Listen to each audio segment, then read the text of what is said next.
নমস্কাৰ আপোনালোক সকলোকে মোৰ ইউটিউব চেনেল টিচাৰ্ছ কৰ্ণাৰলৈ পুনৰ এবাৰ স্বাগতম জনাইছোঁ। খেল মহাৰণ 2.0 লঞ্চ হৈ গ'ল। আমি মোবাইলতে খেল মহাৰণ 2.0 কাৰণে আমাৰ ছাত্ৰ ছাত্ৰীসকলক কিদৰে ৰেজিষ্ট্ৰেশ্যন কৰিব লাগিব আজিৰ ভিডিঅ'টোত মই দেখুৱাম।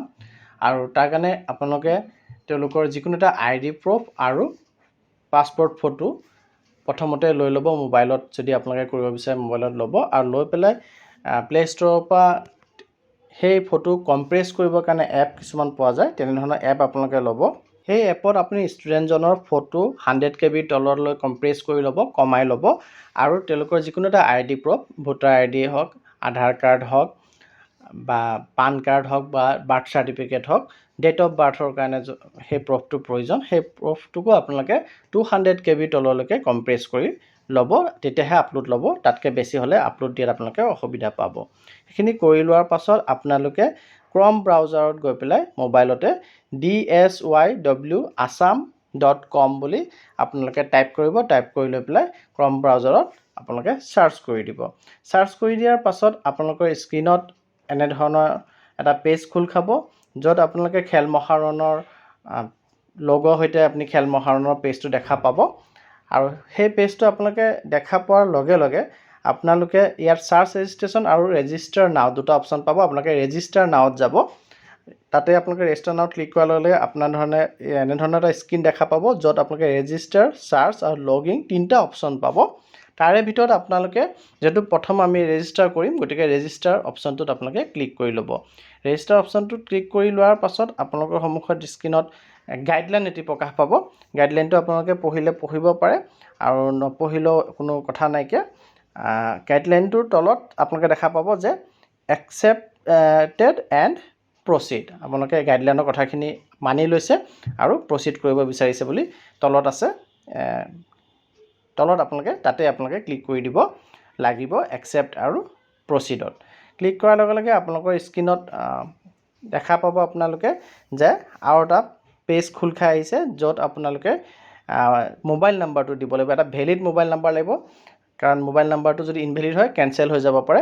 ভেলিড মোবাইল নাম্বাৰটো আপোনালোকে এণ্ট্ৰি কৰি ল'ব আৰু এণ্ট্ৰি কৰাৰ পিছত আপোনালোকে ডিষ্ট্ৰিক্ট ছিলেক্ট কৰিব লাগিব, কোনটো জিলাত আপোনালোকে ৰেজিষ্টাৰ কৰিব বিচাৰে। আৰু তাৰপিছত আপোনালোকে LAC ছিলেক্ট কৰিব লাগিব। LAC নতুন LAC যোনটো লিষ্ট ওলাইছে সেইমতে LAC থাকিব। আৰু LAC ছিলেক্ট কৰাৰ পাছত আপোনালোকে গাঁও পঞ্চায়ত বা ৱাৰ্ড ছিলেক্ট কৰিব লাগিব। যদি মিউনিচিপালিটি এৰিয়া হয় তেতিয়াহ'লে ৱাৰ্ড ছিলেক্ট কৰিব, আৰু যদি গাঁও এৰিয়া হয় আপোনালোকে গাঁও পঞ্চায়ত ছিলেক্ট কৰিব। গতিকে মই ইয়াত গাঁও পঞ্চায়ত ছিলেক্ট কৰি ল'লোঁ। লোৱাৰ পিছত আপোনালোকে ডেট অফ বাৰ্থ ছিলেক্ট কৰিব লাগিব, পাৰ্টিচিপেণ্টজনৰ ডেট অফ বাৰ্থ ছিলেক্ট কৰিব লাগিব।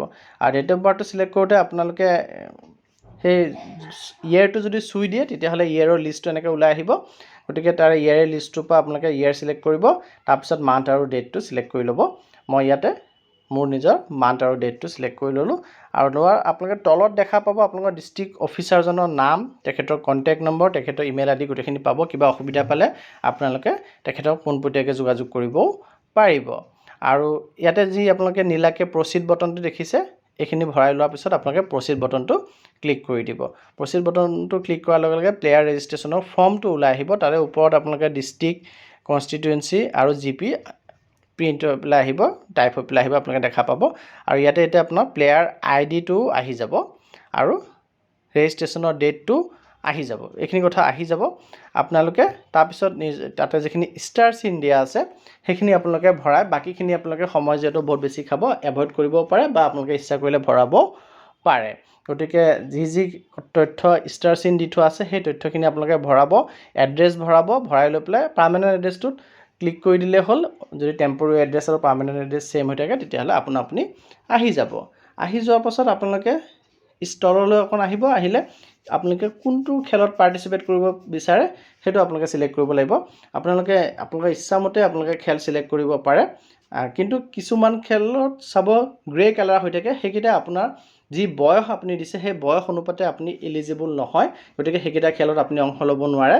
আৰু যিকেইটা বগা হৈ থাকিব সেইকেইটা খেল আপুনি ক্লিক কৰিলে তাত আপোনালোকে অংশ ল'ব পাৰিব। গতিকে মই চেজ ছিলেক্ট কৰি তলত থকা চেক এণ্ড ভিউ বটনটো ক্লিক কৰি দিলোঁ।